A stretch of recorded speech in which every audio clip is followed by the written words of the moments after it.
টি-20 বিশ্বকাপ নিয়ে নতুন আরও তথ্য জানাতে নিউজরুমের নিউকেয়ার প্যাভিলিয়নে আছেন রাহুল রায়, সরাসরি যুক্ত হচ্ছেন তিনি। রাহুল, বিশ্বকাপ নিয়ে আর নতুন কি তথ্য আছে আপনার কাছে? হাসিব, আপনাকে ধন্যবাদ। আসলে বিশ্বকাপের যা জমজমাট যে পর্ব অর্থাৎ সুপার 8 পর্ব সেটি কিন্তু শুরু হতে যাচ্ছে।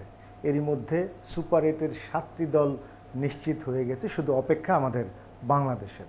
গ্রুপ এ থেকে এরই মধ্যে ভারত এবং মার্কিন যুক্তরাষ্ট্র, আমেরিকা তাদের সুপার 8 নিশ্চিত করেছে। এই গ্রুপে কিন্তু চমক, আমেরিকা পাকিস্তানকে পেছনে ফেলে তারা সুপার 8-এ গিয়েছে। এটি কিন্তু একটি বড় চমক এবং দুর্দান্ত খেলেছে।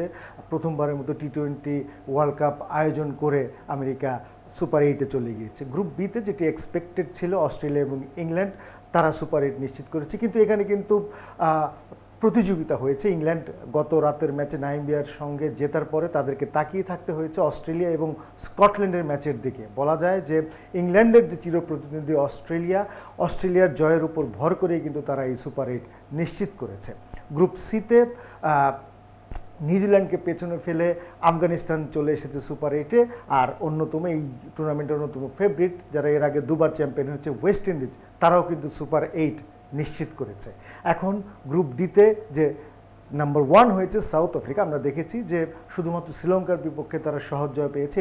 বাকি 3টি ম্যাচে কিন্তু তারা বেশ তীব্র প্রতিদ্বন্দ্বিতাপূর্ণ ম্যাচ খেলে তারা সুপার 8 নিশ্চিত করেছে। বিশেষ করে বাংলাদেশের সঙ্গেও তাদের ম্যাচটি দারুণ ফাইট হয়েছে।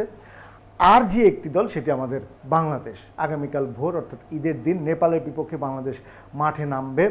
কিছু ইকুয়েশন আছে, বাংলাদেশ যদি আগামীকাল হেরে যায়, আবার নেদারল্যান্ড যদি শ্রীলঙ্কার বিপক্ষে বড় ব্যবধানে জয়লাভ করে, সেই ক্ষেত্রে রান রেটে নেদারল্যান্ডস চলেও যেতে পারে। কিন্তু আমাদের বিশ্বাস কোনো ইকুয়েশন চলবে না, নেপালের বিপক্ষে বাংলাদেশ জয় দিয়ে সুপার 8 নিশ্চিত করবে। এবং সবচেয়ে বড় কথা, আগামীকাল ঈদের দিন, এবং ঈদের দিন টাইগার আমাদেরকে এই জয় উপহার দিবে, এটাই আমাদের প্রত্যাশা। হাসিব।